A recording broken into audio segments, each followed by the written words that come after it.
काशिफा मैं आ गया हूँ। ओह हेलो इलियासिफ, आप आ गए। इलियासिफ, प्रोग्राम थोड़ा सा चेंज करना पड़ेगा क्योंकि मेरे पास आज बहुत चर्च का काम है।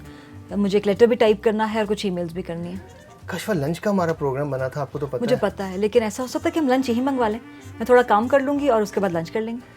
चर्च का काम है, थोड़ी सा हम टाइम निकाल के निकल सकते हैं, आके दोबारा कंटिन्यू कर लेना आप। चर्च का काम तो है इलियासिफ, लेकिन मैं इसकी मुख्तार हूँ और आपको पता है कि मुझे खुदावंद को जवाब देना है। हाँ मुझे पता है, लेकिन थोड़ा सा टाइम नहीं निकाल सकते हैं? नहीं, हम ऐसा करते हैं कि हम यहीं पर बैठते हैं और कुछ देर के लिए मुख्तारी के टॉपिक पर बात करते हैं। तो लंच का ऑर्डर देते हैं और लंच का ऑर्डर देते हैं, उसके बाद साथ में लंच करेंगे। हाँ, मैं अगर जहाँ मुख्तारी की बात है, ये मैं कुछ नहीं कर सकता, ये खुदा उनकी खिदमत का काम है, तो मैं आपको मना भी नहीं करूँगा। तो ठीक है, जब तक लंच आ रहा है थोड़ी देर मुख्तारी के हवाले से बात कर लेते हैं, फिर आप अपना काम कर लीजिएगा। ठीक है, ठीक है। ये तो अच्छा रहेगा। आपका ख्याल है कि मुख्तार कौन होता है? इलियासिफ, मुख्तार एक ऐसा शख्स होता है जो किसी के पैसे, मालो दौलत की हिफाजत करता है। वो इन चीज़ों का मालिक नहीं होता, लेकिन दी गई जिम्मेदारी की देखभाल करता है। आपने ये कहा कि इन चीज़ों का मालिक नहीं होता, फिर मालिक कौन खुद होता है? मालिक तो खुदावंद ही है। मालिक तो खुदावंद ही है। और काशिफा, जब हम ये बात करते हैं कि मालिक जो है वो खुदावंद है हमारा, तो खुदा ने खुदावंद यीशु मसीह को हर चीज़ का मालिक बनाया है, यहाँ तक कि हमारी ज़िंदगियों का भी मालिक बनाया है, यहाँ तक कि कलीसिया का मालिक बनाया है। और जो कुछ हमारे पास है इस वक्त इस दुनिया में रहते हुए, उस सब का इख्तियार और मालिक खुदावंद यीशु मसीह है। बिल्कुल इलियासिफ, हर चीज़ का मालिक खुदावंद है, लेकिन अहम बात यह है कि जो कुछ भी खुदावंद ने आज हमें अता किया है, हमें उसका मुख्तार बनाया है और हमने खुदावंद को इसकी जवाब दे हैं हम। हाँ बिल्कुल, हम अकाउंटेबल, जिसको हम कहते हैं कि हम अकाउंटेबल हैं, ये खुदावंद ने हमें टेम्परेरी तौर पर, या जिसको कहते हैं हम आर्जी तौर पर, हमें ये चीज़ें बख्श दी हैं और खुदावंद इसका ज़रूर हमसे हिसाब लेगा। बिल्कुल।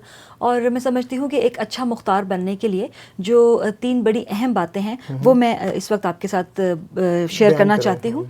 जिसमें से पहली बात यह है कि जो खुदावंद ने हमें नेमतें अता की हैं, हम उसके अकाउंटेबल हैं, हम खुदावंद के उसको हम मुख्तार बनाया है और हमें उनका जवाब देना है खुदावंद के हुजूर में। उसमें आर्ट हो सकता है, मौसीकी हो सकती है, कुछ भी खेल कूद हो सकता है, और हमें खुदावंद को उसका जवाब देना है। जी बिल्कुल। मैं जैसे आपने कहा कि ये खेल कूद हो सकता है, हमारे जो नेचुरल टैलेंट है वो हो सकते हैं, चाहे यहाँ पर अब हम जिस्मानी नेमतों की बात करें या चाहे हम रूहानी नेमतों की बात करें, खुदावंद हर चीज़ का हमसे हिसाब लेगा, हर चीज़ के हम जवाब दें हैं, क्योंकि खुदावंद ने हमें उनके लिए मुख्तार बनाया है। बिल्कुल। काशिफा, एक सबसे बड़ी बात जो मैं समझता हूँ खुदावंद ने जिस चीज़ की हमें मुख्तारी बख्श दी है इस दुनिया में रहते हुए, वो हमारे वक्त की बख्श दी है। हमारा वक्त का जो है उसका भी हिसाब लिया जाएगा कि हमने इस ज़मीन पर अपना वक्त जो है वो किस तरह गुजारा है। अगर हम ज़बूर 90 पढ़ें और उसकी 12वीं आयत पढ़ें, तो उसके मुताबिक लिखा है कि हर किसी का वक्त जो है वो मुकर्रर किया गया है, और इसीलिए हमें अपने वक्त का हिसाब खुदावंद को देना है कि हमने इस सरज़मीन पर, इस ज़मीन पर अपना वक्त कैसा गुजारा है।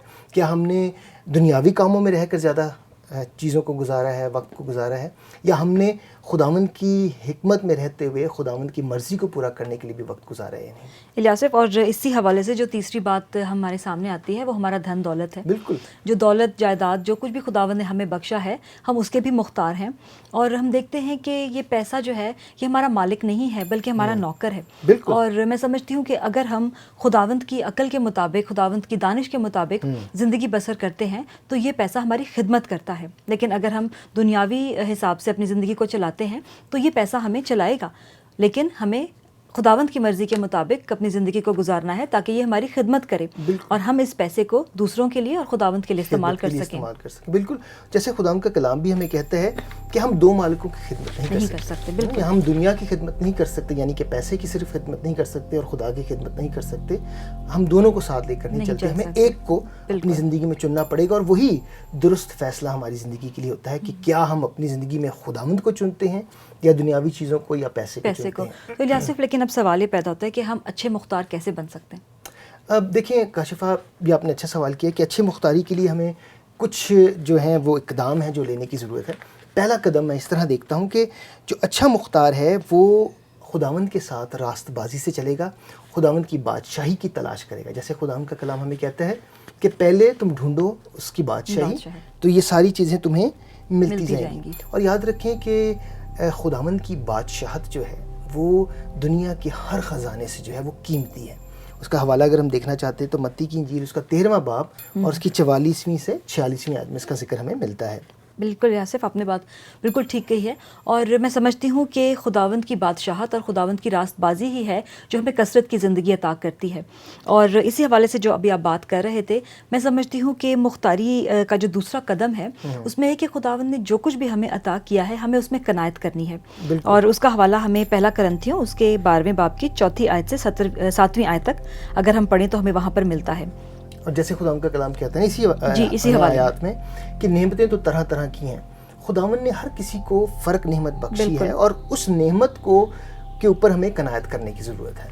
الیاسف، ہم دیکھتے ہیں کہ خداوند نے سب کو جو توڑے عطا کیے ہیں ایک جیسے نہیں ہیں، لیکن ضرورت اس بات کی ہے کہ جو کچھ بھی خداوند نے ہمیں بخشا ہے ہم دیانتداری کے ساتھ اسے خداوند کی خدمت کے لیے استعمال کرتے چلے جائیں. بالکل، جیسے آپ نے کہا دیانتداری، تو تیسرا پہلو جو مختاری کے اندر دیکھتے ہیں وہ ہے دیانتداری کا، کہ ہم کتنی دیانتداری اور وفاداری کے ساتھ خداوند کے ساتھ اپنی زندگی کو گزارتے ہیں.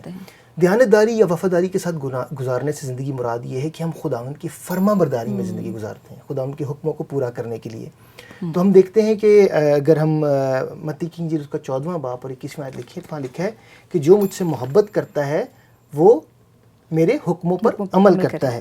اور کاشفہ، جیسے ہم نے کہا کہ توڑے جو ہیں خداوند نے طرح طرح کے دیے ہیں، اور ان توڑوں کو ہم کس طرح اپنی زندگی میں خداوند کی خدمت کے لیے استعمال کرتے ہیں، یہ ہمیں اچھا مختار بناتا ہے. بالکل. اور الیاسف، اسی کے حوالے سے میں چاہتی ہوں کہ میں ایک آیت آپ کے ساتھ مل کر پڑھوں جو کہ متی 25 باب ہے اور اس کی 20ویں آیت سے لے کے 23ویں آیت تک. ضرور. اور یہ میرے خیال میں دیانتداری اور وفاداری کے حوالے سے ہمیں. جس کو 5 توڑے ملے تھے وہ 5 توڑے لے کر آیا اور کہا، اے خداوند، تو نے 5 توڑے مجھے سپرد کیے تھے، دیکھ میں نے 5 توڑے اور کمائے. اس کے مالک نے اس سے کہا، اے اچھے اور دیانتدار نوکر، شاباش، تو تھوڑے میں دیانتدار رہا، میں تجھے بہت چیزوں کا مختار بناؤں گا، اپنے مالک کی خوشی میں شریک ہو. کاشفہ، یہاں پر ہم دیکھتے ہیں کہ خداوند نے جس کو 5 توڑے دیے تھے اس نے اور اسے استعمال کیا اور بڑھا کر خداوند کو واپس کیا. جی. اور یہی خداوند جو ہے ہماری زندگی سے بھی چاہتا ہے کہ ہم جتنے توڑے خداوند نے ہمیں دیے ہیں وہ ہم لوٹا کر اس کی خدمت کے لیے استعمال کریں. بالکل الیاسف، اور میں سمجھتی ہوں کہ جو چوتھا قدم ہم اچھے مختار بننے کے حوالے سے دیکھتے ہیں وہ ہے نتائج اور پھل کی توقع کرنا. اور اگر ہم اس کا حوالہ دیکھنا چاہیں تو وہ ہمیں متی کی انجیل اس کی 13ویں باب کی 23ویں آیت میں ملتا ہے. یہ بڑی خوبصورت تمثیل ہے اور اس میں بڑے واضح طور پہ بتایا گیا ہے کہ جو اچھی زمین پر بویا جاتا ہے وہ 30، 60 اور 100 گنا پھل لاتا ہے. بالکل. اور ساتھ ہی ہم ایک 5واں قدم جو ہے وہ دیکھتے ہیں اچھا مختار بننے کے لیے، وہ یہ ہے کہ ہمیں خداوند کی اس عدالت کے لیے اپنے آپ کو تیار رکھنا ہے. یاد رکھیں، خداوند کے ڈر اور خوف میں زندگی کو بسر کریں، کیونکہ ایک دن ہم مسیحی جو ہیں ان کی بھی عدالت ہوگی، اور ہمیں اپنی زمینی زندگی پہ جیسے ہم نے خداوند کی خدمت کے لیے کام کیا اس کے مطابق خداوند جو ہے وہ ہمیں اجر بھی بخش دے گا. اور اس کے لیے اگر ہم حوالہ دیکھنا چاہیں تو وہ ہے 24واں باب، متی کا 24واں باب، اس کی 45ویں آیت سے لے کر 51 آیت تک. اور اس حوالے میں ہمیں اسی سارے بات کا جو ہے وہ ذکر ملتا ہے کہ کس طرح ہماری عدالت ہوگی اور ہم سے حساب لیا جائے گا اور اس کے مطابق ہمیں اجر دیا جائے گا. الیاسف، مختاری کے حوالے سے یہ بڑے خوبصورت قدم ہیں، بڑے خوبصورت پوائنٹس ہیں جو آج ہم نے ایک دوسرے کے ساتھ شیئر کیے ہیں. میں چاہتی ہوں کہ ان کو ہم ایک دفعہ دہرا لیتے ہیں اور اس کے بعد لنچ کریں گے. اور اس کے بعد لنچ کریں گے. خداوند یسوع اس دنیا کی ہر چیز کے مالک ہیں جن میں ہم بھی شامل ہیں. اس کی وجہ یہ ہے کہ وہ خالق ہیں اور ہمارے نجات دہندہ ہیں، اور خدا نے خداوند یسوع مسیح کو ہر چیز کا مالک بنایا ہے. روحانی مختاری میں 3 باتیں اہم ہیں: خدا کی دی گئی نعمتیں اور توڑے، ہمارا وقت، ہمارا مال و دولت. دیانتدار مختار بننے کے لیے 5 قدم اہم ہیں. ہمیں خدا کے ابدی مقصد کے لیے اپنی زندگی کو وقف کرنے کی ضرورت ہے. ہمیں اپنے وقت کا استعمال بہتر انداز میں کرنا چاہیے. ہمیں خدا سے وفاداری اور اس کی فرما برداری میں زندگی گزارنی چاہیے. ہمیں نتائج اور مثبت پھل کی توقع کرنی چاہیے. جو کچھ ہم نے کیا ہے اس کا حساب ہمیں خداوند کو دینے کے لیے ہمیشہ تیار رہنا چاہیے. ٹھیک ہے کاشفہ، تو پھر ساتھ ہی لنچ کرتے ہیں تھوڑی دیر میں، جب تک لنچ آ جائے گا. ٹھیک ہے، میں جب تک اوپر بیٹھا ہوں. ٹھیک ہے، جب تک میں اپنا کام ختم کر لیتی ہوں. اور پلیز جاتے جاتے یہ آسیہ کو پکڑاتے جانا. Thank you.